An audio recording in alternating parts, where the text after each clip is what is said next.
Sorry, I just came back to the future so I could talk to you about my experience with the Second World War after all of these history videos. This one won't be as official as my previous ones. It'll be more like a light one. Anyway, I will be talking about the beginning of the Cold War and post-World War II. So, the end of World War II brought both relief and uncertainty to the world. As nations began rebuilding, a new and more dangerous conflict began to emerge: the Cold War. This ideological and political struggle between the United States and the Soviet Union would dominate global affairs for nearly half a century.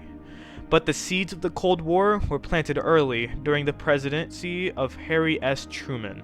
When Truman became president in 1945 following Franklin D. Roosevelt's death, the world had changed drastically.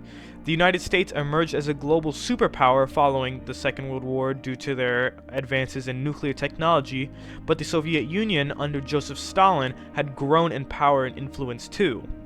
Truman inherited a world where tensions between the two former allies were rapidly accelerating. At the Potsdam Conference in 1945, Truman met with Stalin, but the relationship was already beginning to go sour. Although the two had fought side by side against Nazi Germany, their differing visions for the post-world were becoming more apparent.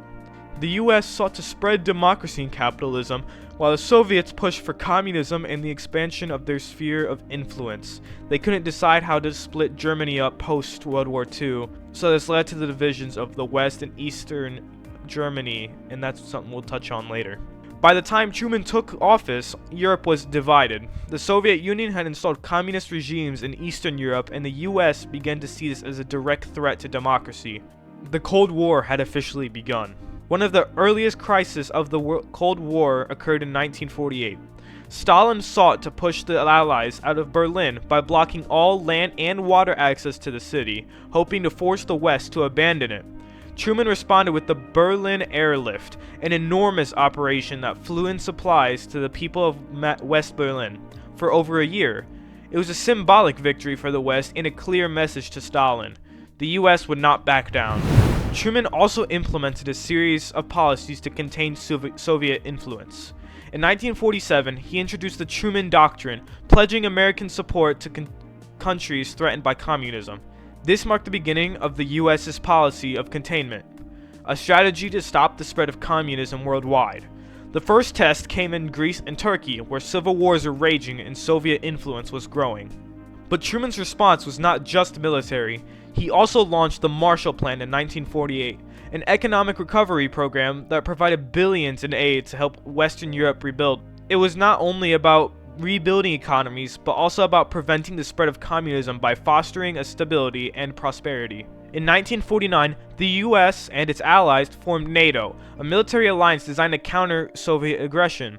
The formation of NATO was a direct challenge to the Soviet Union, signaling that the US was committed to defending its interests and those of its European allies. By the early 1950s, the Cold War had solidified its two opposing camps: the capitalist West, led by the United States, and the communist East, led by the Soviet Union. The early years under Truman had set the stage for a conflict that would shape the entire second half of the 20th century. Truman's leadership during the early Cold War laid the foundation for decades of global tension. His decisions, from the Berlin Airlift to the Truman Doctrine, showed the world that the US was ready to stand firm against Soviet expansion. But the Cold War was just beginning, and the world would face even more challenges, including the nuclear arms race and proxy wars in Korea and beyond. The early Cold War under Truman was a time of immense tension, but it also set the stage for the policies and alliances that would define US foreign policies for generations. The struggle for global influence between the US and the Soviet Union would continue to shape the course of history. If this ends up being on the Ethio American Bros YouTube channel, I guess I'm just cool like that.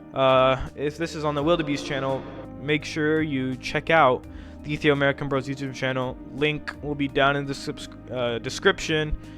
Make sure to like, subscribe, turn on post notifications, do all that. Except you, Dr. Novak, I guess you don't have to. But appreciate all the support. Thank you.